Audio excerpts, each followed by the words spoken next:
ہم یہ دیکھتے ہیں کہ ہمارے معاشرے میں اللہ کے دین کی طرف لوگوں کو بلانے کے لیے، اللہ کے ساتھ رجوع کے لیے، قرآن مجید کی طرف، قرآن کی تعلیمات، رسول اللہ صلی اللہ علیہ وسلم سے محبت، اس سب کے لیے مختلف دینی طبقات، مختلف علماء، مختلف تحریکیں شب و روز محنت کر رہی ہیں، کام کر رہی ہیں۔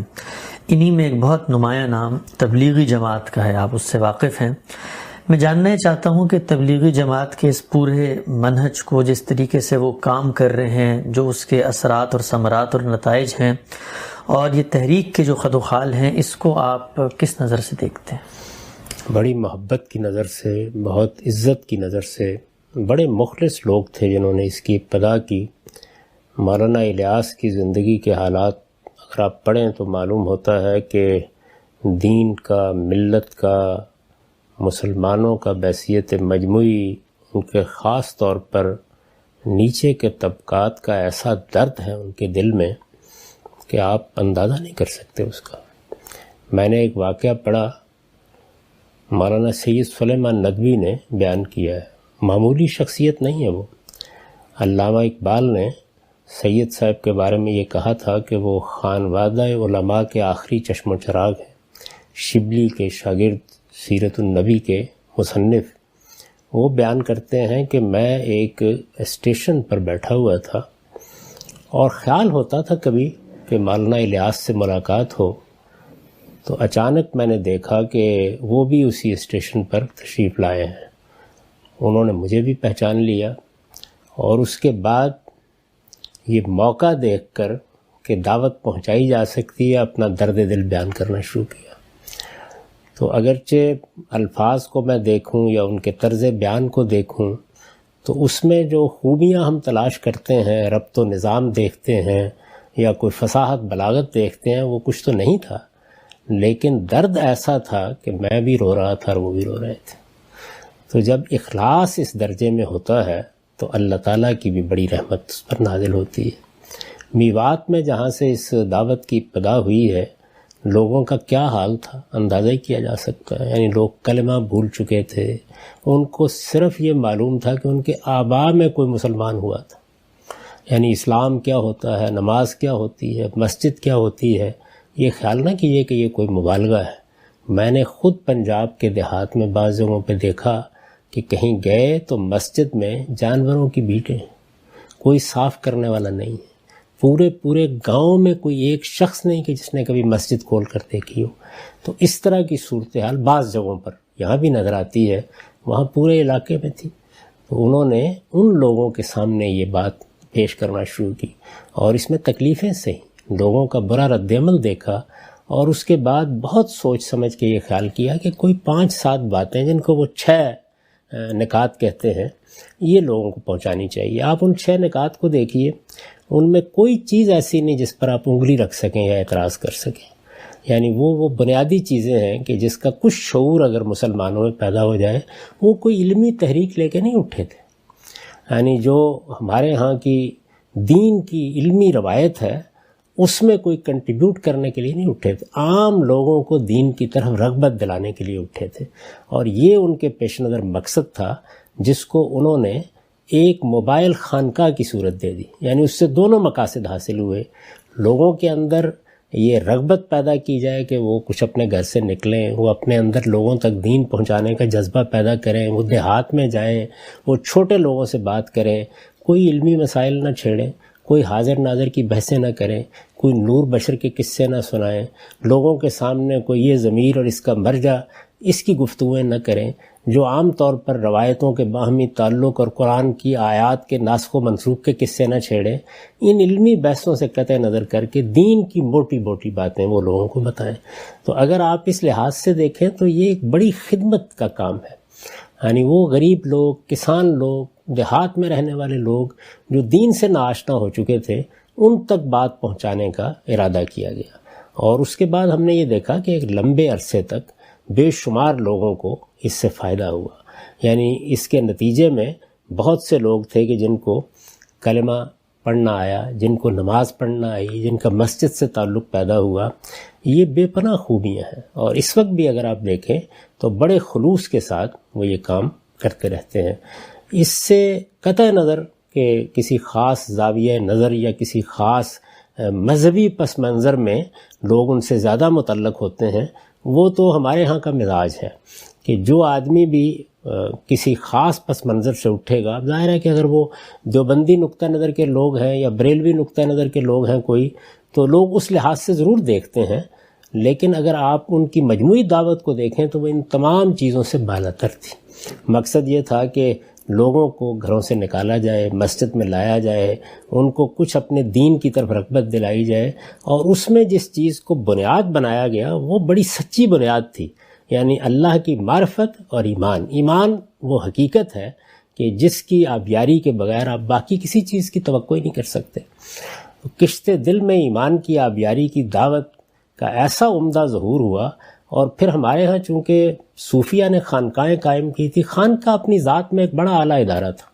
تصوف تو میں عرض کر چکا کہ ایک بالکل متوازی دین ہے، لیکن جہاں تک خانقاہوں کا تعلق ہے بطور ادارہ وہ ہر معاشرے کی ضرورت ہوتی ہے۔ جس طرح طالب علموں کے لیے مدرسے، کالج، یونیورسٹیاں ہونی چاہیے، اسی طرح بڑوں کے لیے خانقاہیں ہونی چاہیے۔ خانقاہ کیا ہے؟ یہ اصل میں ریفریش کرنے کی جگہ تھی، تو انہوں نے موجودہ زمانے کے تقاضوں کو پیش نظر رکھ کے اس کو ایک موبائل خانقاہ کی صورت دے دی۔ وہ آدمی لوگوں کو کچھ بات بھی بتاتا ہے، نکل کھڑا ہوتا ہے، اور خود سیکھنے کا عمل بھی کرتا ہے۔ انسان کے ساتھ جو معاملہ ہے کہ اس کو آپ اس کے ماحول سے نکال لیں تو بعض اوقات وہ تبدیلیاں جو برسوں میں نہیں آتی وہ چند دنوں میں آ جاتی ہیں، اور اس کے تجربات ہوئے۔ یعنی بحثیت مجموعی یہ چیزیں تھیں جو خیر ہی خیر تھیں، خیر سے شروع ہوئیں، خیر ہی کا ان پر غلبہ رہا، آج بھی خیر ہی کا غلبہ ہے الحمدللہ۔ تو اس پہلو سے تو میں بڑا قدردان ہوں۔ باقی یہ ہے کہ کوئی بھی انسانی کام ایسا نہیں ہوتا کہ جس کو آپ پرفیکٹ کہہ سکیں، اس میں کچھ چیزوں کی نشاندہی بھی کی جا سکتی ہے اور کچھ تجاویز بھی پیش کی جا سکتی ہیں۔ یہ صرف کسی پیغمبری کی دعوت ہو سکتی ہے کہ جس پر آپ کوئی انگلی نہ رکھ سکیں۔ باقی انسان ہے، انسان کام کرتا ہے تو انسان کے جذبات، احساسات، اس کا مذہبی پس منظر اور بے شمار چیزیں جو اس کے ماحول اور تمدن میں ہوتی ہیں اس پر اثر انداز ہونا شروع ہو جاتی ہیں۔ اس لحاظ سے میں نے بارہا یہ کہا ہے اور پھر وہی بات دہرا رہا ہوں کہ 3 چیزیں ہیں جو بہت ادب، بہت احترام کے ساتھ ان کی قدر افزائی کرتے ہوئے میں نے ان کی خدمت میں پیش کرنا چاہیے۔ پہلی چیز یہ ہے کہ انہوں نے اپنی دعوت کی بنیاد، یعنی وہ 6 نکات زیر بحث نہیں ہیں، اپنی دعوت کی بنیاد اس چیز کو بنایا کہ مسجدوں میں کھڑے ہو کر کوئی کتاب پڑھ کے سنائی جائے گی۔ فضائل اعمال ہے یا تبلیغی نصاب ہے یا اس طرح کی کتابیں ہیں۔ ان کتابوں کو اگر آپ دیکھیں تو ان کی تمام بنا روایتوں اور قصوں پر رکھی گئی ہے۔ یہ بڑی ہی ناقص اور کمزور بنیاد ہے۔ اللہ تعالیٰ نے ہمیں اس کا پابند کیا تھا کہ ہم دعوت کی بنیاد صرف اللہ کی کتاب قرآن پر رکھیں گے۔ خود قرآن مجید نے یہ بتایا کہ ذکر بالقرآن من یخاف وعید، یعنی پیغمبر سے بھی یہ تقاضا کیا گیا کہ وہ لوگوں کو اللہ کی کتاب پڑھ کے سنائیں۔ تو میں نے بہت ادب کے ساتھ، احترام کے ساتھ، ان کے خلوص کا لحاظ کرتے ہوئے بارہا ان کی خدمت میں عرض کرنے کی کوشش کی ہے کہ اے کاش آپ کے ہاتھوں میں اس فضائل اعمال اور تبلیغی نصاب کے بجائے، جن میں موضوع تک روایتیں ہیں، ضعیف روایتیں ہیں، قصے اور کہانیاں ہیں، اس سے دین کا پورا توازن مجروح ہوتا ہے، تو اس کے بجائے اے کاش آپ کے ہاتھ میں اللہ کی کتاب ہوتی اور آپ مسجد میں لوگوں کو بلا کر یہ کہتے کہ آئیے آج ہم آپ کو سورہ رات سناتے ہیں، سورہ کاف سناتے ہیں، آج ہم آپ کو سورہ اسراء سناتے ہیں، اور سادہ ترجمہ لوگوں کو پڑھ کے سناتے ہیں۔ اس کے نتیجے میں لوگ دین کو اس کی اس شان کے ساتھ دیکھتے جس شان کے ساتھ وہ اللہ کی کتاب میں بیان ہوا ہے۔ تو پہلی بات جو میں نے کہی، اور ظاہر ہے کہ آدمی اس کی تمنا ہی کر سکتا ہے کہ وہ اس کتاب کو اپنے ہاتھ میں پکڑے۔ دوسری چیز جو اس معاملے میں عرض کی، اور وہی ان کی عزت، احترام، ان کے کام کی قدر کا لحاظ رکھتے ہوئے، وہ یہ کہ لوگوں کے اندر یہ خیال پیدا کر دینا کہ ان پر ایران توران کی ذمہ داری عائد ہو گئی ہے، ان کو ان کے قریبی ماحول میں متوجہ کرنا چاہیے۔ یعنی ایک عام آدمی کی حیثیت سے امریکہ، برطانیہ کی کوئی ذمہ داری مجھ پر نہیں ڈالی گئی۔ عام آدمی کی حیثیت سے، عام آدمی کی حیثیت سے میرا دائرہ، میرا ماحول ہے، میرے بچے، میرے اعزاء، میرے اقربا، میرے دوست، میں جہاں کام کرتا ہوں، جہاں کاروبار کرتا ہوں، تو اس دائرے پہ کنسنٹریٹ کرنا چاہیے. اس میں بعض اوقات لوگ بہت غیر متوازن طریقے سے اپنے کاروبار، اپنی ذمہ داریوں، اپنی ملازمتوں کے تقاضوں کو چھوڑ کر، بعض اوقات یہاں تک کہ اپنی بیوی کو بیمار چھوڑ کر بھی نکل کھڑے ہوتے ہیں. تو اس سے جو دین نے توازن قائم کیا ہے فرائض، واجبات، ذمہ داریوں اور نوافل اور مستحبات کا، وہ مجروح ہوتا ہے. تو یہ چیز ہے جس کو لازماً لوگوں کے اندر پیدا کرنا چاہیے کہ وہ اپنے ماحول میں یہ خدمت انجام دیں، اس لیے کہ قرآن نے یہی کہا ہے کہ عام انسان کو تواصو بالصبر تحقق و تواصو بالصبر، اپنے گرد و پیش کے ماحول میں ایک دوسرے کو نصیحت کرنی ہے، حق کی اور حق پر ثابت قدمی کی. تو دائرہ دعوت کو ایران توران تک نہیں پھیلنا چاہیے، بلکہ اس کا سارا عمل اپنے ماحول پہ ارتکاز کر کے ہونا چاہیے. اور تیسری بات جو عرض کی وہ یہ کہ یہ تو بالکل ٹھیک ہے کہ جو آپ 5-4 باتیں آپ نے منتخب کی ہیں، وہ ان میں کوئی ترمیم بھی ہو سکتی ہے، وہ کوئی پیغمبر کی بات نہیں ہے، وہ تو چلیے آپ نے اختیار کر لیا. لیکن جس وقت ایک آدمی آ جاتا ہے آپ کے پاس، تو پھر اس کی جامعیت سے دینی تربیت کا اہتمام ہونا چاہیے. یعنی یہ نہیں کہ آپ عالم بنائیں، عالم تو ہر آدمی نہیں بن سکتا، اگرچہ انہوں نے اب مدارس وغیرہ بھی قائم کر لیے ہیں، لیکن وہ کام تو خیر باقی علماء بھی کر رہے ہیں. ایک عام آدمی کی حیثیت سے پورے دین سے اس کا تعارف ہو جائے. ایسا نہ ہو کہ وہ اپنی پوری زندگی کا محور وہی 6 نکات بنا لے اور باقی دین کے حقائق، دین کی فضیلتیں، دین کی ذمہ داریاں، دین کی حکمتیں، ان سے اس کا کوئی ربط پیدا نہ ہو. تو اس کا ایک جامع نصاب بنانا چاہیے. وہ ایسا نہیں ہونا چاہیے قصے کہانیوں والا، جس میں قرآن ہو، جس میں دین کی ایک جامع تعبیر ہو اور اس کے ساتھ احادیث کا ایک اچھا انتخاب ہو جس سے لوگ گزریں، تاکہ ان کو یہ معلوم ہو جائے کہ ان کا پورا دین کیا ہے، اور اس کے ساتھ ان کے اندر یہ وسعت پیدا کی جائے کہ وہ فرقہ بندیوں سے اور تعصبات سے بالا تر ہو کر دین کی پوری روایت سے ایک عام آدمی کی سطح پر آشنا ہو جائیں. یہ تربیت کا اہتمام کرنا چاہیے. جب لوگ آ گئے ہیں تو اس کے بعد پہلے مرحلے میں تو وہی ٹھیک ہے، لیکن بعد میں یہ ضرور ہو. یہ 3 نکات ہیں جو میں نے ہمیشہ پیش کیے ہیں. اب آپ نے پوچھا ہے تو میں نے ان کو دہرا دیا ہے. باقی میرے دل میں ان کے کام کی بہت قدر ہے، بہت عزت ہے. ان کے جذبے کے لیے میں ان کو خراج تحسین پیش کرتا ہوں، اور جو اس کے اکابر رہے ہیں ان سب کو میں اپنے اکابر، اپنے بزرگ سمجھتا ہوں. یہ جو دوسرا پہلو آپ نے بتایا تھا تجویز اور اصلاح کے طور پہ کہ دائرہ متعین کیا جائے کہ آپ کا جو دعوت آپ نے دینی ہے اس میں آپ کس چیز کے مکلف ہیں یا آپ کی ذمہ داری کیا ہے. لیکن ہم یہ بھی تو دیکھتے ہیں جو حال میوات کا تھا، یہی افریقہ کے جنگلات میں بھی لوگ بیٹھے ہوئے ہیں، موزمبیق، تنزانیہ، جہاں جہاں جماعتیں جاتی ہیں، بلوچستان کے پہاڑوں کے اوپر. تو ہمیں تو پھر مثلا عام لوگ ہی ہیں جو سیکریفائز کریں گے، جماعتوں میں آئیں گے اور وہاں جا کے دین کی دعوت دیں گے.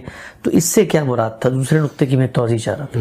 اس کے لیے صحیح طریقہ یہ تھا کہ جس طرح آپ عام لوگوں کو موٹیویٹ کر رہے ہیں کہ وہ اپنے اپنے دائرے میں، اپنے اپنے حلقے میں نکلیں اور نکل کر لوگوں کو دین بتائیں اور خود بھی دین کی تربیت پائیں، ایسے ہی آپ علماء کو اس پر آمادہ کریں کہ وہ مختلف جگہوں پر جائیں، وہ جا کے وہاں اسی طرح کے حلقے قائم کریں، وہاں کے مقامی لوگوں کو اسی طرح سے وہ آمادہ کریں کہ وہ یہ کام کریں. تو یہ کام علماء کو کرنا چاہیے. وہ جائیں، چلے جائیں جا کے وہاں کہ اگر کسی جگہ لوگ موجود نہیں ہیں.